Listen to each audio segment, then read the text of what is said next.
Okay, Des, congratulations on your appointment. How are you feeling now that everything is confirmed and you are the new manager of Mumbai City? Yeah, I'm hugely excited, and I can't wait to get into India and to continue the excellent work that Sergio and the team had last year in terms of success and also the playing style. Yeah, fantastic. Have you been to India before, Des? Yeah, I have. I travelled in 2018 as the assistant coach to the senior New Zealand men's team. We were invited to a 4-team tournament in India. So we actually played at the Mumbai ground at the Mumbai Arena. So I had a great experience playing with the national team there, and actually experiencing the atmosphere that the Indian fans certainly put on for us during that tournament. What is it that excites you the most about the opportunity to become the manager of Mumbai? There's a few things. Firstly, it was looking at the standard of the league and seeing the progress that it's been made, especially in recent years. It's the playing style that Sergio has certainly brought in the past 12 months. I've kept in touch with Sergio last year during my time in Melbourne and looked at a lot of the games, and the way that the team play is very similar to kind of what we did in Melbourne. And then it was the opportunity to again come back in as a head coach in a head coaching role and try and bring some added value to continue some success on and off the field. So was this an easy decision for you to make then? I wouldn't say easy. I think when you move clubs or you move countries in particular and find yourself in new countries and cultures and different ways of working, and the success we had at Melbourne last year was a huge, enjoyable thing to be part of. But what I do see is some real further potential with Mumbai. And it was a decision that for me became easier the more I actually understood and spoke to the club and spoke to the City Football Group. So all the clubs who sit within City Football Group, they tend to play a similar style, high intensity, attacking football. They like to have possession of the ball as well. Does your style align with the principles of the group? Yeah, mine. I was brought into the group off the back of my work with the New Zealand football national teams at under-20s and under-23s, and the styles were very similar. Want to play a possession-based game, want to play an attacking-based game. I want to be excited. I want to be excited myself watching the team play, and to do that, you need to obviously have a structure in place. And the 12 months I spent at Melbourne has certainly given me further insight into how the City football style works and operates. And that's something that I will look to continue building on from the work Sergio did last year as well. You got a very interesting career. I mean, you retired from playing at 18 and then focused on coaching. Do you feel that if you hadn't retired so early and then gone in, immersed yourself in the world of coaching, that you wouldn't be the coach you are today, and certainly you wouldn't have been the youngest person ever to manage an A-League game? Yes, it's my 19th year of coaching full time, so it's been a real good journey. I've been really fortunate to work under some fantastic managers, people like Chris Wilder back in England, and Ernie Merrick over in New Zealand. So those kind of guys have really helped shape me as a person and as a coach. But of course, what's come as that is the experiences that I've been exposed to, and in the past 6 or 7 years, that's been in the senior space, both at professional club level and international level. And the real enjoyable thing is the success that's certainly been had in the last 4 or 5 years working in those spaces. So, yes, to answer your question, 19 years worth of experience. Certainly I wouldn't be the coach I am, but I'm very fortunate to have learned a lot from those people and the experiences I've had to this point. You joined Melbourne City as assistant coach in 2020. What did you learn in that role that you feel you can bring here? It was a deeper understanding of, we talk about the City Football Group and style of football.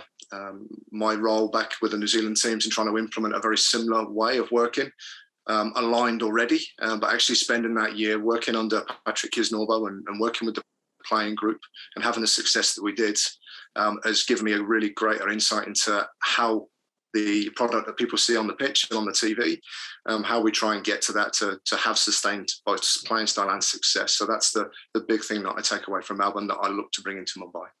You mentioned the success you had in Melbourne there. You had the team win our first A-League title. So as a coach, somebody who's been involved in that, presumably when you win trophies, that kind of makes you want to experience that kind of thing again and again.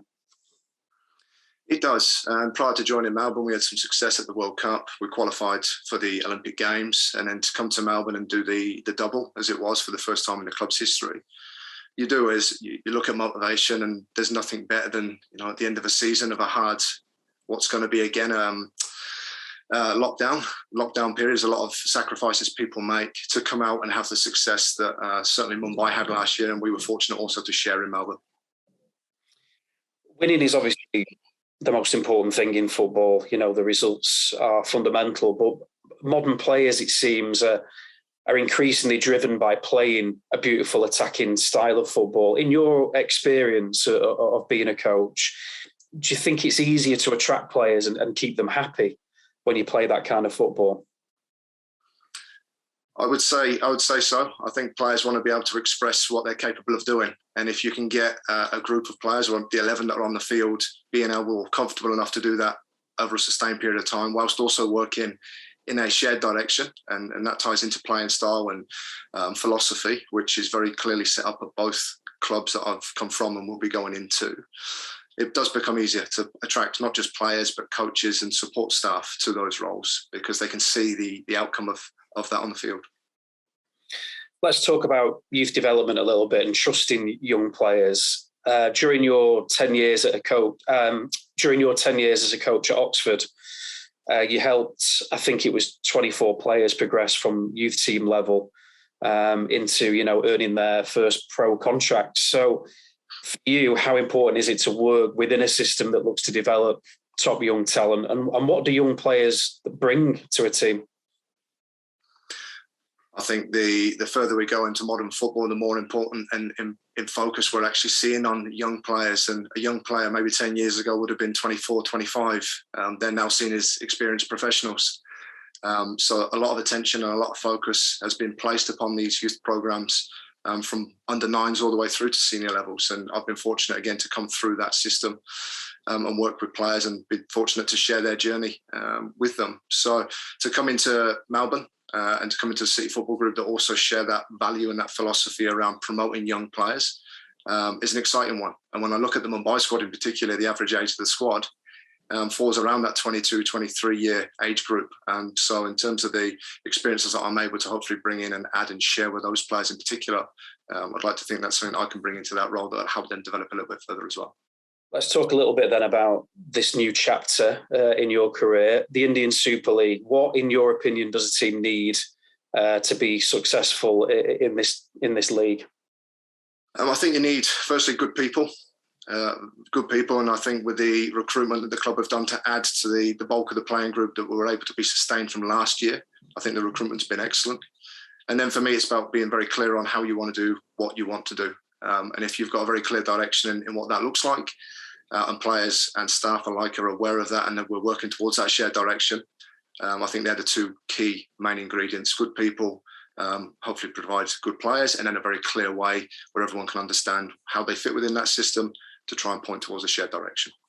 Are you somebody who sets yourself targets? And if so, what are your targets for your first season in charge of Mumbai? Yeah, I think it's always good to set a target, and I've been fortunate in the last couple of years to set certain targets, whether it be qualifying for Olympic Games or last year's success for the A-League, and contributing towards that. And that'll be the same here in Mumbai now.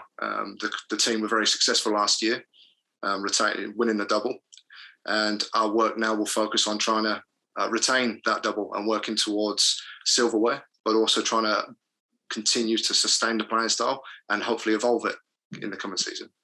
City Football Group offers managers support in terms of talent identification, recruitment, providing statistical data from across the world of football.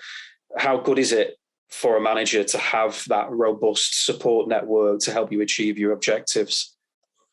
Yeah, for me, it's been huge, especially in the last 12 months, to see the resource that is available, not just within clublands, so for us at Mumbai, but to be able to leverage the knowledge and the skill set of the people across the City Football Group. And to give you an example of last year, even just being able to connect with the other coaches at the other clubs, which is what we did, and I did. So to be able to share ideas has been huge. And I think when you look at the modern game and the demands that are needed, it's no longer about one person trying to know it all. It's about trying to leverage the collective knowledge set to bring in a lot more to enhance team performance. So for me, it's been huge. And to have that network of people can only help what we're trying to achieve. Sergio enjoyed significant success in Mumbai. You know, his team became the first club to win the League Winners' Shield and the ISL trophy in a single season. So for you then, is it a case of trying to continue the good work already started here rather than reinventing the wheel? Yeah, for me, it will be. I think whenever you come in and follow on success, it's important to firstly come in and understand what's worked well. Now, I've got an idea of things that I would like to bring in and add to what was successful last year. But for me, it'll be about trying to work with the players and the staff initially to work out what they want to continue doing, and then look at where I can add other value to allow us to sustain and then build, because we want to evolve and we now want to stay in front of other teams. And in order to do that, I think it's more of a collective approach to understand what's gone before and to add value. Now, Des, I must ask you about this. I believe you are a qualified pilot. Is that right? And how did that come about? Yeah, that's correct. During my time as head coach at the Wellington Phoenix back in, I think, 2017, I undertook my pilot's license over a 3-year period and walked away with my pilot's license. So, yeah, I'm a qualified pilot at the moment. Fantastic. I mean, are there any skills or intellectual capacity that, you know, training to become a pilot can actually provide you and that you might be able to use in management? Yeah, I think the main one will be, actually, you're in charge of a machine that's operating at various levels of height, and you have to keep your cool and be very clear around your processes and how you go about doing what you do to make sure the plane stays in the air. And the best way I can kind of relate that to football is sort of that pressure environment of making sure that regardless of how things are going, you're very clear on what you're trying to do and the team are very clear on what you're trying to do. And you follow the process to make sure you get to that end outcome. So that would be the one thing that jumps to mind in terms of transfer. Finally, then, do you have a message for the Mumbai fans? I do. I'm really excited to get over to India. I'm really excited to get together with the playing group and continue to work and build on the success that this club certainly brought last year. And hopefully, once we come out of this bubble, we can bring football back to the Mumbai Arena and allow fans to come in and really see this up close and get back behind the team in person. Whereas in the meantime, we'll continue to build on the success, and I'm really looking forward to another successful season. Brilliant. Des, thank you so much for talking to us, and best of luck with your new role. Thanks very much, Rob.